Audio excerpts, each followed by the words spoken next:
সকল জল্পনা কল্পনা অবশেষে সত্যি হলো। ইরানে আবারও হামলা চালিয়েই বসল মার্কিন যুক্তরাষ্ট্র। দীর্ঘ ৬ সপ্তাহেরও বেশি সময় ধরে চলা যুদ্ধবিরতির মাঝেই ইরানে হামলা চালালো যুক্তরাষ্ট্র।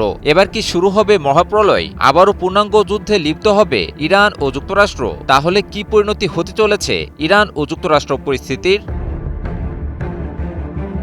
যুক্তরাষ্ট্রের সেন্ট্রাল কমান্ড বা সেনকম এক বিবৃতিতে জানিয়েছে, ইরানের দক্ষিণাঞ্চলে বিভিন্ন লক্ষ্যবস্তুতে হামলা চালিয়েছে মার্কিন বাহিনী। সেনকম জানায়, ইরানের ক্ষেপণাস্ত্র ঘাঁটি এবং সমুদ্রপথে মাইন পুঁতে রাখার চেষ্টায় লিপ্ত স্পিডবোটগুলোকে লক্ষ্য করে এই হামলা চালানো হয়েছে। ব্রিটিশ সংবাদ মাধ্যম বিবিসি জানিয়েছে এ খবর। সেনকম আরও জানায়, আত্মরক্ষা এবং ইরানি বাহিনীর হুমকি থেকে মার্কিন সেনাদের সুরক্ষার জন্য এই পদক্ষেপ নেওয়া হয়েছে। সেনকমের মুখপাত্র ক্যাপ্টেন টিম হকিন্স বলেছেন, চলমান যুদ্ধবিরতি নীতি বজায় রেখে এবং সর্বোচ্চ সংযম প্রদর্শন করে মার্কিন বাহিনী প্রতিরোধ জারি রেখেছে। দ্য নিউ ইয়র্ক টাইমসের প্রতিবেদনে বলা হয়েছে, ক্যাপ্টেন হকিন্স নিশ্চিত করেছেন যে হরমুজ প্রণালীর কৌশলগত বন্দর নগরী বন্দর আব্বাসের কাছে এই হামলা চালানো হয়। এই উপকূলীয় শহরটিতে ইরানের একটি বড় নৌঘাঁটি রয়েছে। এর আগে ইরানি একটি রাষ্ট্রীয় গণমাধ্যম জানিয়েছিল, বন্দর আব্বাসে বিকট বিস্ফোরণের শব্দ শোনা গেছে। স্থানীয় প্রশাসন বিষয়টি খতিয়ে দেখছে।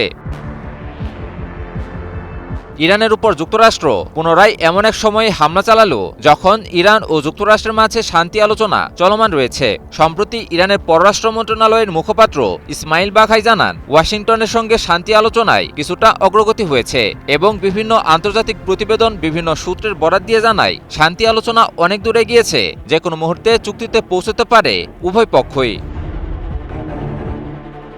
এই হামলার বিষয়ে ইরান থেকে এখন অবধি কোনো আনুষ্ঠানিক প্রতিক্রিয়া পাওয়া যায়নি। তবে হামলার ফলে দুই দেশের মধ্যে সম্ভাব্য শান্তি চুক্তির ভাগ্যে কি ঘটতে যাচ্ছে তাও এখনো স্পষ্ট নয়। একই সাথে ইরান ও যুক্তরাষ্ট্র কি পুনরায় সংঘাতে জড়ায় কিনা সেটাও এখন বড় চিন্তার বিষয়।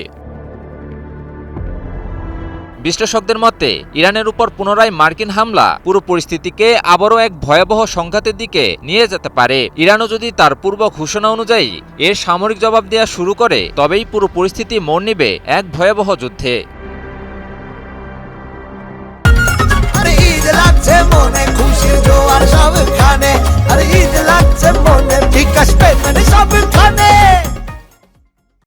বিশ্লেষকরা আরও বলছেন, ইরানের উপর নতুন করে মার্কিন হামলা যুক্তরাষ্ট্রের এক ধরনের চাপ প্রয়োগের কৌশল হতে পারে। মূলত দেশটিকে আলোচনাতে যুক্তরাষ্ট্রের দাবি মানতে বাধ্য করাতেই এই হামলা হতে পারে বলেও জানান বিশ্লেষকেরা। তবে ইরান এর প্রতিক্রিয়া কিভাবে জানায় তা নির্ধারণ করতে পারে পরিস্থিতি সত্যিকার অর্থেই কোন দিকে এগোবে। ইমন আলী, নিউজ 24।